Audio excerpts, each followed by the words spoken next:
जब भी कोई व्यक्ति गौतम बुद्ध के संघ में शामिल होता था तो बुद्ध उसे सबसे पहले शांत रहने के लिए कहते थे। ध्यान की अवस्था में जाने से पहले उस भिक्षु को शांत रहना सिखाया जाता था। आज के दौर में हर तरफ सौरी शोर है। इसकी वजह से दिमाग में तनाव पैदा होना लाजमी है। ऐसे में अगर आप हर रोज कुछ देर मौन रहने का अभ्यास करते हैं तो इससे आपके तनाव पैदा होने वाले हार्मोन के लेवल में कमी आती है। इससे आपका दिमाग शांत होता है, गुस्सा नियंत्रित रहता है और तनाव बढ़ाने वाले हार्मोन्स का लेवल घटता है। आज के इस वीडियो में हम जानेंगे कि किन मौकों पर हमें शांत रहना है और किन मौकों पर हमें बोलना है और शांत रहने से हमारे अंदर क्या बदलाव आ सकता है। दोस्तों, संध्या काल का समय था। गुरु अपने सभी शिष्यों को बुलाते हैं और कहते हैं, कल सुबह सब लोग नदी में स्नान करने के बाद तुरंत हमारी कुटिया के सामने उपस्थित हो जाना। सभी इसी से हैरान रह जाते हैं कि हम लोगों ने कुछ गलती की है क्या, लेकिन गुस्से से यह कहते हैं कि हो सकता है कि गुरुजी कल सुबह कुछ अच्छी बात बताने वाले हैं। सब लोग रात को सही समय पर सो जाते हैं और सुबह उठकर सभी लोग नदी में स्नान करने के बाद वापस गुरुजी के सामने उपस्थित हो जाते हैं। गुरु कहते हैं, आज हम तुम सबको चुप रहने के फायदे के बारे में बताऊंगा। गुरु कहते हैं, 10 मौके जहां पर चुप रहने से होता है लाभ और बोलने से नुकसान। गुरु कहते हैं, अगर आप इन 10 मौकों पर शांत हो गए यानी मौन हो गए तो आप जो चाहेंगे वही मिल जाएगा। आपकी जिंदगी में चमत्कारिक बदलाव शुरू हो जाएंगे। जरूरत से ज्यादा बोलना या चुप रहना दोनों ही अच्छी बात नहीं है। जैसे जरूरत से ज्यादा बारिश हो जाना या फिर धूप दोनों ही दिक्कत देती है, उसी तरह अनावश्यक बोलने से भी काफी नुकसान होता है। गुरु कहते हैं कि पहला ऐसा मौका जहां पर व्यक्ति को चुप रहना चाहिए, बिना तथ्य के ना बोले। गुरु ने कहा, अगर आपके पास कोई तथ्य नहीं है तो वहां चुप रहने में ही भलाई है। चुप बैठने से दिमाग में नई कोशिकाओं का निर्माण होता है और इससे ज्ञान की वृद्धि होती है। बोलने में भलाई वही है जहां आपको किसी चीज के बारे में पूरा ज्ञान हो। अगर आप बिना तथ्य के कहीं बोलते हैं या फिर बेवजह बोलते हैं तो आपका वहां मजाक भी बन सकता है। अगर आपके पास पर्याप्त जानकारी नहीं है, ऐसी जगह पर बोलने से आपका मजाक तो बनी रहेगी, साथ ही साथ लोगों का भरोसा भी आपसे उठने लगेगा। इसलिए ऐसी जगह पर शांत रहो जहां तुम्हें पता ना हो कि क्या बोलना है क्या नहीं। कई बार कुछ लोग ऐसे होते हैं जो हर जगह अपनी उपस्थिति बताने लगते हैं। उन्हें पता नहीं होता है कि हमें क्या बोलना है, लेकिन फिर भी बोलते जाते हैं और फिर बाद में दूसरे लोग उनके जाने के बाद उनका मजाक उड़ाते हैं। जब तक आपको उस तथ्य के बारे में अच्छा ज्ञान नहीं है, उसके बारे में पता नहीं है, तो वहां चुप रहना ही ज्यादा समझदारी है। गुरु ने कहा, दूसरा ऐसा मौका जहां पर व्यक्ति को चुप रहना चाहिए। शब्दों से न पहुंचे ठेस। अगर आपके शब्द किसी को मानसिक ठेस पहुंचा रहे हैं तो वहां चुप हो जाना चाहिए। कमजोर व्यक्ति के बारे में कुछ भी बोलकर आप महान नहीं बन सकते हैं। महान आप किसी कमजोर का साथ देने में बनेंगे। कई बार होता है कुछ लोग अपने से छोटे व्यक्ति को भला बुरा कहते रहते हैं। सामने वाला इंसान तो कद से आपसे छोटा है, वह आपको कुछ नहीं बोलेगा, लेकिन आप उसकी नजरों में गिरते चले जाएंगे। हो सकता है कि कल वह भी आपसे पद में बड़ा हो जाए। पद में आपसे जब वह बड़ा हो जाएगा तो आज जो रवैया आपका उसके साथ है, आने वाले समय में वह भी आपके साथ वही करेगा। आप किसी को नीचा दिखाकर बड़ा नहीं बन सकते हैं। बड़ा बनना है तो अपने से छोटे लोगों का इज्जत भी करना सीखें और साथ ही साथ बड़े लोगों का भी सम्मान करना चाहिए। लोगों को लगता है कि अगर वह अकड़कर बोलेंगे और सामने वाले को नीचा गिराने की कोशिश करेंगे तो वह बड़े बन जाएंगे, तो यह उन सब की भूल है। बड़े होने की बजाय आप उनकी नजरों में गिरते चले जाएंगे। गुरु ने आगे कहा, इसलिए शिष्यों, तुम सब जब भी बोलना आदर भाव से बोलना ताकि तुम्हारी बात लोगों को अच्छी लगे। बोलने में भाई बहन, माता पिता, मित्र इत्यादि संबोधन शब्दों का इस्तेमाल जरूर करना। इससे तुम्हारी मान प्रतिष्ठा तो बढ़ेगी ही, साथ ही साथ लोगों की नजरों में तुम समझदार व्यक्ति बनते जाओगे। गुरु ने आगे कहा, तीसरा मौका जहां पर व्यक्ति को चुप रहने में ही भलाई है। क्रोध या घृणा करने वाले लोग, जब कोई अपना या सगा संबंधी आप पर क्रोध कर रहा हो, आपका अपमान कर रहा हो, तो आपको उस वक्त चुप रहना चाहिए ताकि सामने वाले का गुब्बारा पूरी तरह से फट जाए। आप यदि सही हैं तो उसे कतई माफीनामा गए और चुप रहकर ही सही समय का इंतजार करें। वह खुद आपसे माफी मांग लेगा जब उसे अपनी गलती का एहसास हो जाएगा। गुरु आगे कहते हैं कि अगर आपका कोई सगा संबंधी आप पर क्रोध कर रहा हो और आप उस समय शांत हैं, तो यह आदर सम्मान देने की निशानी होती है। इससे न कोई छोटा होता है और न ही बड़ा। अगर आपको क्रोध आ रहा है तो आप या तो वहां से किसी का अनादर किए बिना चले जाएं या फिर चुप रहें। क्रोध करने से आपके रिश्ते खराब होंगे। क्रोध करने से हमेशा क्रोध करने वाले व्यक्ति का ही बुरा होता है। गुरु आगे कहते हैं कि एक बार की बात है, एक सांप जंगल से भागते हुए किसी राजा के घर में पहुंच गया। लोगों ने छेड़खानी की तो वह बहुत ही गुस्सा हो गया, जिससे घर में जो तलवार पड़ी हुई थी उसी को लपेटकर कसने लगा और धीरे धीरे उसका पूरा शरीर कट गया। ठीक उसी प्रकार हमारा गुस्सा भी हमारे शरीर को तलवार की भांति काटता रहता है। गुस्सा ध्यान से खत्म होता है प्रतिदिन। अगर आप ध्यान की मुद्रा में बैठे हैं तो आपका गुस्सा आपके नियंत्रण में रहेगा। गुरु आगे कहते हैं कि यह तरीका है कि आप प्रतिदिन ध्यान का अभ्यास करें। इससे आपके शरीर में जो हार्मोन्स गुस्से को बढ़ावा देते हैं वह सब तुम्हारे नियंत्रण में रहेंगे, जिससे शरीर गुस्से पर आसानी तुम्हारा से काबू पा लेगा।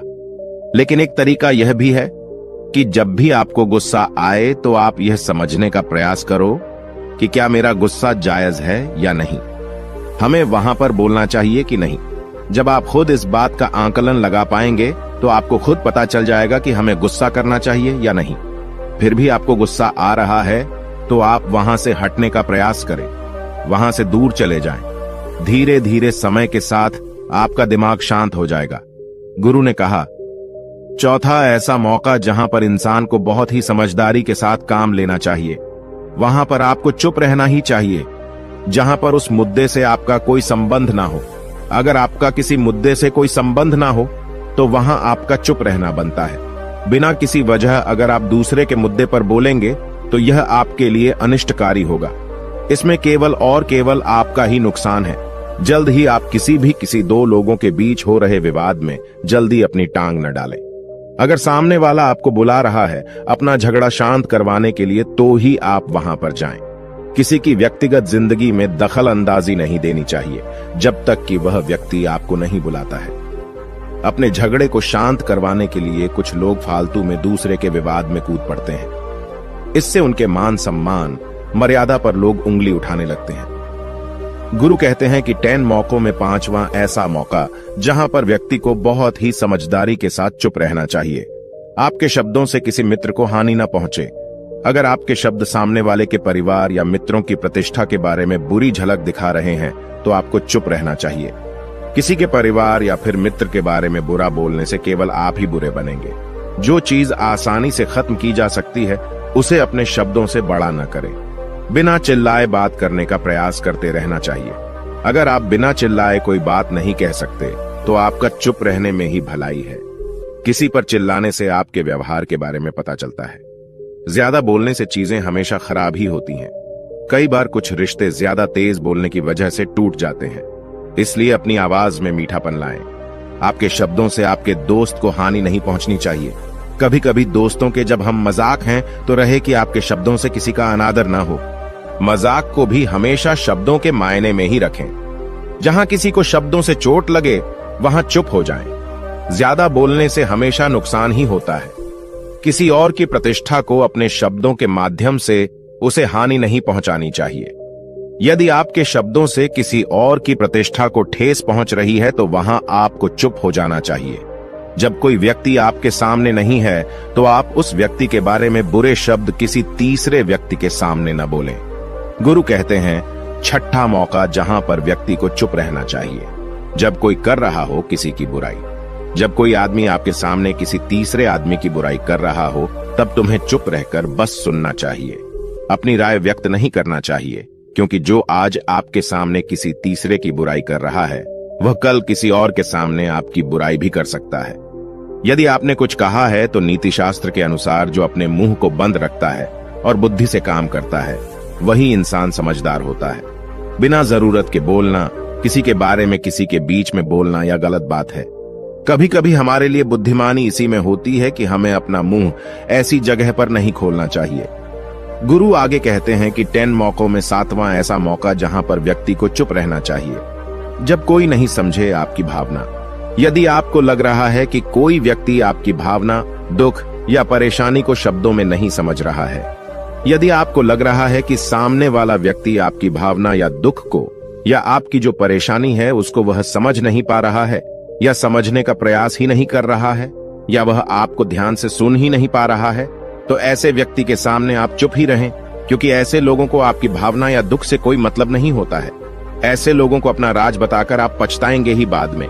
इसलिए हर किसी को अपने मन की बात नहीं बतानी चाहिए। अगर आपको लग रहा है कि सामने वाला आपकी बात को नहीं समझ पा रहा है, आपकी भावनाओं को नहीं समझ पा रहा है, तो वहां पर आपको नहीं बोलना चाहिए, क्योंकि आज में आपका मजाक ही बन जाएगा जब आपको लगने लगे कि सामने वाला आपकी भावनाओं को ठीक तरीके से समझ रहा है, आप जो कह रहे हैं वह ठीक से सुन रहा है, तभी आप उसे अपनी बात कहें। गुरु कहते हैं कि 8वां मौका जहां पर आपको चुप रहना चाहिए, जब कोई इंसान अपना दुख व्यक्त करे। यदि कोई इंसान अपने दुख या परेशानी को आपको बता रहा है, तो इसका मतलब यह है कि वह आपको अपना समझ रहा है। ऐसे में तुरंत ही उसे समाधान बताने के बजाय चुप रहकर उसके दुख या समस्या को सुने। उसके दुख या समस्या को किसी और को न बताएं। वह इसलिए नहीं बता रहा है कि उसकी समस्याओं का समाधान कर देंगे, बल्कि वह इसलिए भी बता रहा है कि सामने वाला उसकी बात को समझ रहा है। कई बार बताने से दुख कम हो जाते हैं। आपको अपना दुख इसलिए बता रहा होगा कि उसे लग रहा है कि आप उसकी बात को समझ रहे हैं। दुख बांटने से कम हो जाता है। इसलिए जब कोई व्यक्ति अपना दुख आपसे व्यक्त करे, तो आप चुप मारकर उसकी बात को बहुत ही ध्यान से सुने, ताकि उसके दुख कम हो जाएं।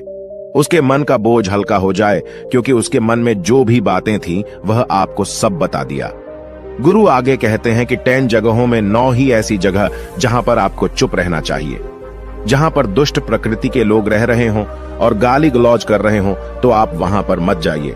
ऐसी जगहों से आप चुपचाप निकल जाएं, अर्थात अपनी प्रतिक्रिया दिए बिना आप वहां से चले जाएं, क्योंकि जिसकी जुबान खराब होती है, जो दुष्ट प्रकृति के लोग होते हैं, उनको आप ऐसे समय में नहीं समझा सकते हैं। जब उनका दिमाग पूरी तरह से शांत हो जाए, तभी वह आपकी बात सुनेंगे। इसलिए जहां पर दुष्ट प्रकृति के लोगों आपकी बात को न मानते हों और न ही सुनते हों, तो आपको वहां पर नहीं बोलना चाहिए। गुरु कहते हैं कि 10 माह ऐसा मौका जहां पर आपको शांत हो जाना चाहिए। अपनी सफलता का राज हर किसी को न बताएं। कई बार होता है कि कुछ लोग जो सफलता को बहुत ही जल्दी अर्जित कर लेते हैं, वे हर जगह अपनी सफलता का ढिंढोरा पीटने लगते हैं। ऐसे में क्या होता है कि कई लोग आपकी सफलता से खुश नहीं होते हैं। अगर आप अपनी सफलता का जबरदस्ती लोगों में ढिंढोरा पिटवा रहे हैं, तो लोगों की नकारात्मक ऊर्जा आपको प्रभावित कर सकती है। जब आप सफल होंगे तो सबको पता चल जाएगा कि आप सफल हो गए हैं। ढिंढोरा पीटने से नुकसान आपका ही होगा। इतना कहकर गुरु ने कहा, शिष्यों, आज के लिए बस इतना ही। अगर तुम सब मेरी इन 10 बातों को अपने जीवन में अपना लेते हो, तो तुम सब काफी हद तक परेशानियों से बचे रहोगे। यहाँ से जाने के बाद मेरी यह बातें आपके जीवन किसी वरदान से कम साबित नहीं होंगी। दोस्तों, मुझे उम्मीद है इस वीडियो से आपको बहुत कुछ सीखने को मिला होगा। अगर आप नए हो तो हमसे जुड़ने के लिए इस चैनल को सब्सक्राइब करना मत भूलिएगा।